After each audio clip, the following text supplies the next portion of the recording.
برری میں معروف کاروباری شخصیت شیخ محمد جنید کی طرف سے محفل میلاد، بڑی تعداد میں عاشقان رسول نے شرکت کی۔ محفل کا احوال بتا رہے ہیں نمائندہ 92 نیوز راجہ واجد۔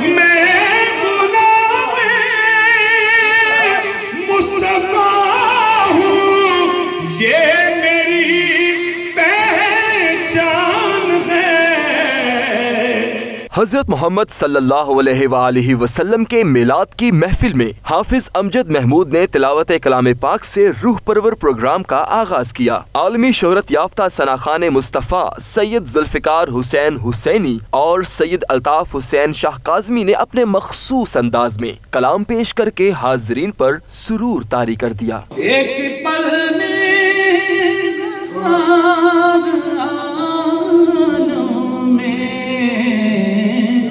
آنا جانا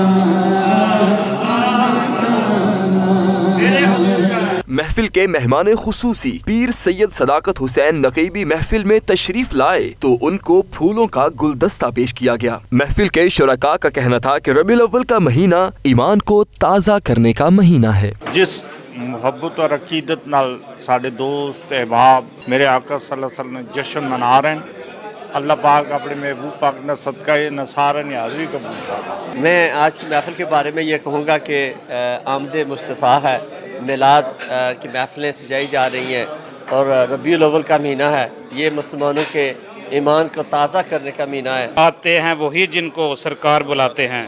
یہ محفل ایسی ہے کہ اس میں کوئی عام آدمی آتا نہیں، اور اگر کوئی عام آ جائے تو وہ عام رہتا نہیں۔ سرکار رسالت مآب صلی اللہ علیہ وسلم کی بارگاہ میں، آپ کے بچوں کی بارگاہ میں، ائمہ اہل بیت کی بارگاہ میں، حضور کے صحابہ کی بارگاہ میں بہت خوبصورت محفل کا اہتمام کیا گیا ہے، جس میں یہاں کی لوکل کمیونٹی نے بہت جذبے کے ساتھ بڑھ چڑھ کر حصہ لیا ہے۔ محمد جنید شیخ صاحب نے اپنے ریسٹورنٹ پر آج عظیم الشان محفل میلاد مصطفیٰ اور محفل نعت کا انعقاد فرمایا، جس میں فیصل آباد پاکستان سے ہمارے نہایت ہی معزز مہمان جناب افتخار رضوی صاحب اور پاکستان کے دنیا کے مشہور ثناخان رسول سید الطاف حسین کاظمی نے بڑے پیارے انداز میں، مخصوص انداز میں صوفیانہ عارفانہ کلام پیش کر کے اہل ایمان کے دلوں کو عشق رسول سے منور کیا۔ شرکاء کا مزید کہنا تھا کہ اس طرح کی محفلوں میں آنے سے روح کو سکون ملتا ہے۔ محفل کا اختتام حضور نبی کریم صلی اللہ علیہ وآلہ وسلم پر صلاۃ و سلام کا نذرانہ بھیج کر کیا گیا۔ کیمرہ ٹیم کے ساتھ راجہ واجد، 92 نیوز، راچ ڈیل، برطانیہ۔